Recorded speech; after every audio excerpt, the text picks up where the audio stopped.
Leg presses like any other machine movement where we want the movable parts, except the movable parts, that means our leg, other things we want it to be stable.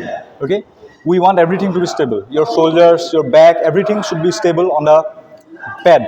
Okay, for some people I recommend really deep leg presses, for some people I approve shallow leg presses as well.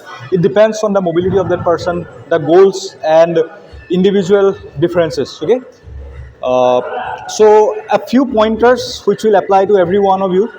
Okay, so I will go there one by one. Okay, so number one, for some people I see they rush the setup. You have to see, you have to keep yourself so that back stays tight to the seat surface, and according to your goals the feet position may be different. A little bit lower will indicate more quad engagement, a little bit higher will indicate more bit of the glute engagement, a little bit of hamstrings as well. Okay, but to keep yourself stable, what you have to do when you go down here, you don't want to just fall here. Okay, otherwise what will happen, your body will have a tendency to fold up and your lower back will go like this. Okay, we don't want to do that.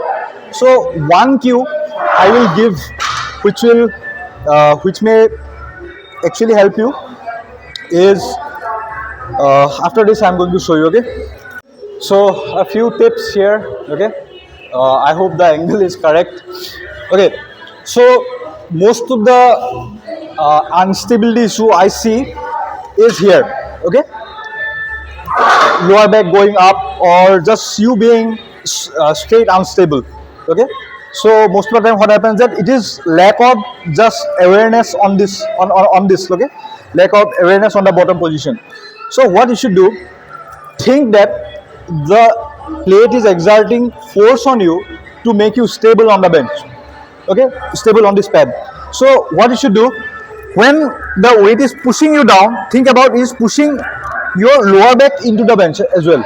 Okay, your lower back into the bench as well, and think about a extended lower back. That means you are sticking your butt out so that the butt sticks to here.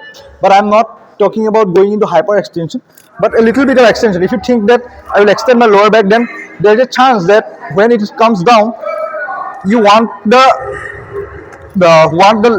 some space between created between your legs, so that it can actually push your lower back down. If you keep the knees closed, okay, if you just keep the knees closed and think about just it is coming down, then your lower back will go up like this. Okay, what you should do instead, when it is pushing you down, think about it is also pushing your lower back down, like it is pushing your lower back through this same. Okay, and on the way down, bring your lower back into the bench.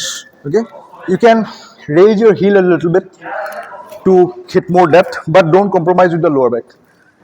Go down here, then press. Having an Olympic lifting shoe will help. Definitely it will help. But you should go down as where you are more stable. Okay, if this creates instability, stop here and push from there. Okay, eventually what you should think when you are coming down, open up your legs, push your lower back into the bench, and eventually your mobility will improve. No secret mobility drills required.